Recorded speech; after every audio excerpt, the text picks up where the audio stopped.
Oh shit, hold on, yo, that 2K, you 2K baby? Yeah, what up with it? Damn, bro, what happened? What's going on? So I'm getting this money. You see what I'm doing? Getting this bag, you hear me? All right, man. You mind if I ask you a few questions before you leave real quick? Yeah, that's cool. All right, man. First question, yo. What was the lowest point in your life, and how did you overcome adversity, and what lesson did it teach you? Lowest point in my life would definitely have to be.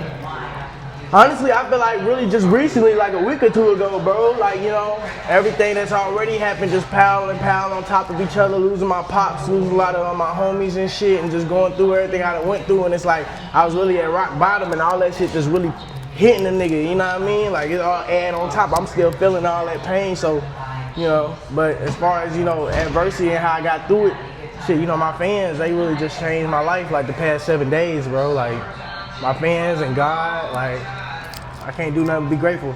Now, I first heard of your music around 2019, right? You had a couple hits that was buzzing on YouTube, but then the pandemic hit around 2020, 2021. I only didn't hear your name until recently. Right. So, what happened?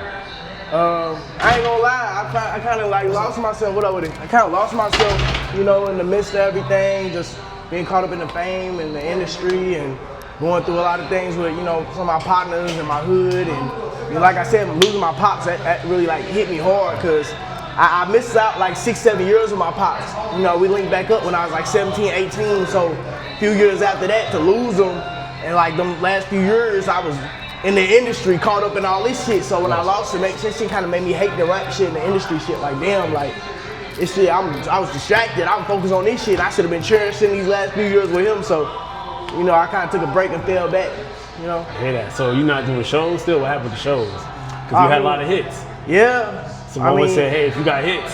I ain't gonna lie, now, like I said, within the past 7 days, past week, the way shit been changing, yeah. I've been getting bookings now, the show's picking back up. Like I said, thanks to all my fans and shit.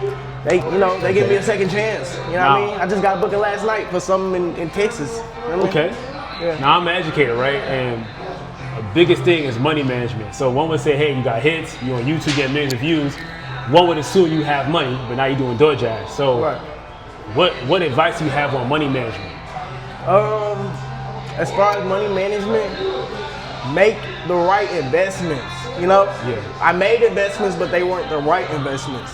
Okay. So you gotta make the right investments. I mean, like I said, you know, I come from, you know, hustling. So obviously, when I first got in the game, you know, boom, when a nigga even got to thinking about, all right, cause when I first got in, I was set, you know what I mean? Nigga was loped up, you know, nigga cleared 2 M's, you know what I mean? But after a couple years, you know, trying to take care of everybody, I'm like, all right, let me try to make some money before this shit run out. So, you know, I'm trying to go back to the streets and I'm trying to do this other shit, dumbass shit, you know, when I should have been thinking about businesses, you know, I said that in the song, you know what I mean? Like, the trap, all that shit cool, bro, but it's ups and downs with that shit, you know what I mean? Shit gonna happen, shit get hit, or shit, niggas get locked up, you gonna spend all that shit on lawyers or, you know, whatever, you know what I mean? So, one thing about being in the streets and keeping your freedom, that's just expensive, bro. If you ain't snitching and you ain't doing none of that whole ass shit, that's just expensive, bro. You know? So.